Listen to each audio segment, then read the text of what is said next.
20 years from now, we'll have nanobots, because another exponential trend is the shrinking of technology. They'll go into our brain, through the capillaries. L'homme que vous entendez s'appelle Raymond Kurzweil.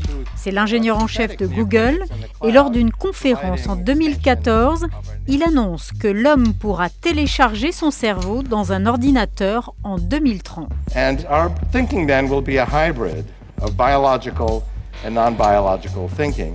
Raymond Kurzweil est aussi le chef de file du mouvement transhumaniste, un courant américain qui promeut l'immortalité grâce aux nouvelles technologies.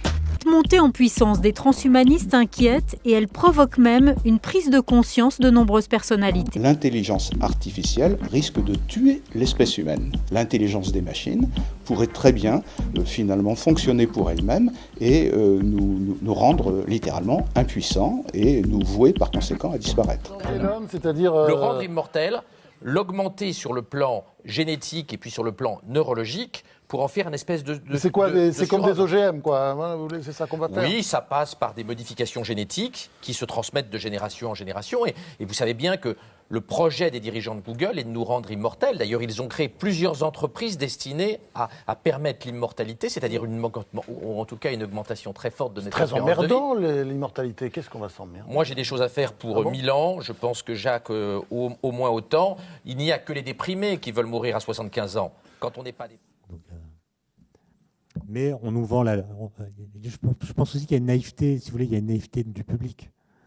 Par exemple, quand Laurent Alexandre nous explique qu'il y a déjà des immortels parmi nous, les gens l'invitent à en parler davantage, mais vous voyez bien que c'est ridicule. En admettant même qu'une partie d'entre nous devienne immortelle.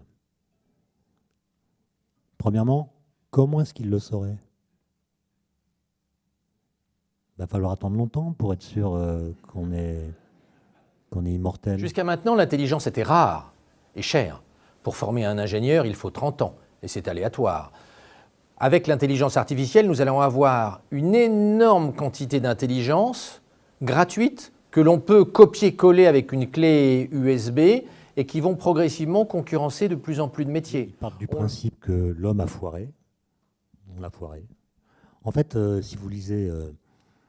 certains d'entre eux, ils pensent que l'homme est fatigué d'être lui-même.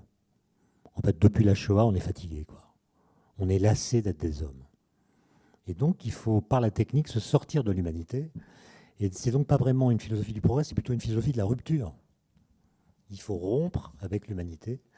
Il faut maintenant qu'il y ait dans toutes nos sociétés une réflexion sur l'école, sur l'évolution de l'entreprise, de la formation professionnelle des adultes. C'est un chantier pour les décennies et les décennies qui viennent.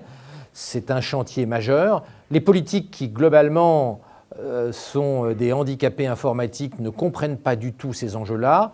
Peut-être faudrait-il que les électeurs réorientent leur vote vers les hommes politiques qui comprennent la technologie. Et bon, moi je pense qu'il y a des potentiels énormes dans la technologie pour augmenter les capacités humaines, qu'elles soient psychiques, qu'elles soient physiques, qu'elles soient intellectuelles, etc. Il n'y a pas de doute là-dessus. Le problème, c'est que ça ne concerne pas le genre humain. Qui a le droit ?